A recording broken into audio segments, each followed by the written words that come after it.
পুরো এপিসোড দেখতে জি5 অ্যাপ এখনই ডাউনলোড করুন।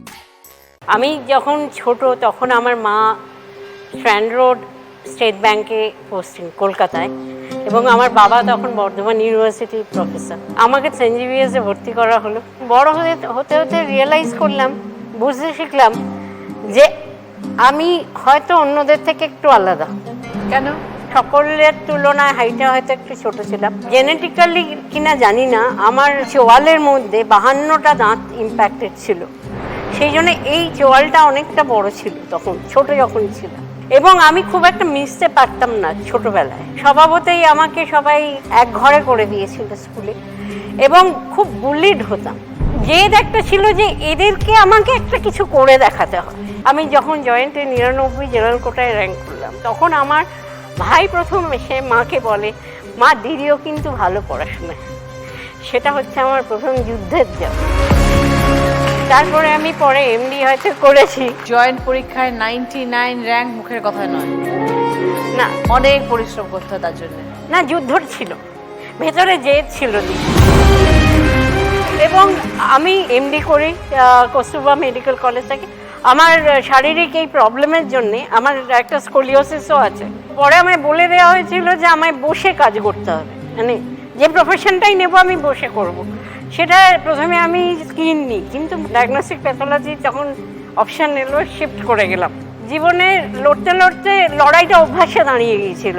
আমি ওখানেই পড়াতাম কস্তুরবা মেডিকেল কলেজ ব্যাঙ্গালোরে। ফিরে এলাম, নিজের ক্লিনিক শুরু করলাম, সেখানেও যুদ্ধ করলাম। আমার ছেলেরা আমার সাথে যারা কাজ করে, আজকে 21 বছর 22 বছর তারা কাজ করছে। 20 জনের বেশি স্টাফ, প্রায় 55 জন হয়তো পেরোলের বাইরে কাজ করে। কিন্তু আজকে আমার আনন্দ যে আমি তাদের একটা সাপোর্ট, আমি তাদের সব। আপনি বলেন আপনার চোখের সমস্যা, এটা কি একদম ছোট্টবেলা থেকে? না, হঠাৎ করে কিভাবে হলো? ছোট থেকে দারিদ্রতার সঙ্গে যুদ্ধ করতে করতে করতে করতে যখন ভাবছি যে বাহ, এত পড়াশোনার জন্য খাটলাম, ন্যাশনাল স্কলারশিপ পেয়ে গেলাম, মাস্টার্সটাও দারুণ রেজাল্ট হয়ে গেল, পিএইচডিও জয়েন করে ফেললাম, হঠাৎ করে পিটুইটারি গ্ল্যান্ডে একটা সমস্যা ধরা পড়লো। সেই সময়কার কথা বলছি, 2003। চলে যেতে হলো আমাকে চেন্নাই। সেখানে অপারেশন হয়ে গেল, বিরাট বড় বড় স্কাল্প তুলে পুরো অপারেশন হয়েছিল আমার। কিন্তু সেই অপারেশনের পর কি হলো, এক দিনের মধ্যে আমি একটি চোখের পুরো দৃষ্টিশক্তি হারিয়ে ফেললাম, আর একটি চোখেরও ততই। বাড়ির অবস্থা তখন খুব খারাপ।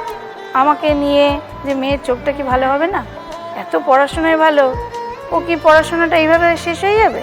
সেই অবস্থাতেই সেই সময় এসএসসি পরীক্ষা দিলাম, এবং সেই আমার জোনে আমি সেকেন্ড র্যাঙ্ক করলাম। স্কুল নির্বাচন করতে বলা হলো, আমি তখন গ্রামের স্কুল নির্বাচন করলাম। এখন আপনার চোখের কি অবস্থা মন্দিরাদি? রিসেন্টলি আরও ডিটোরিয়েট করছে। এর মধ্যে আমার কিন্তু বিয়ে হয়েছে, প্রতিবন্ধকতা জানিয়ে, অ্যারেঞ্জ ম্যারেজ যেমন হয়। 1 বছর পর যখন আমি একটি সন্তানকে সুস্থভাবে সবলভাবে যখন জন্ম দিলাম, আমার বাচ্চাটি যখন বড় হতে লাগলো, আমার স্বামীর মনে হতে লাগলো এত প্রতিবন্ধকতাযুক্ত বউ আমার চাই না, ভাল লাগছে না, এত পাচ্ছি না, সে আমাকে ছেড়ে চলে যায়।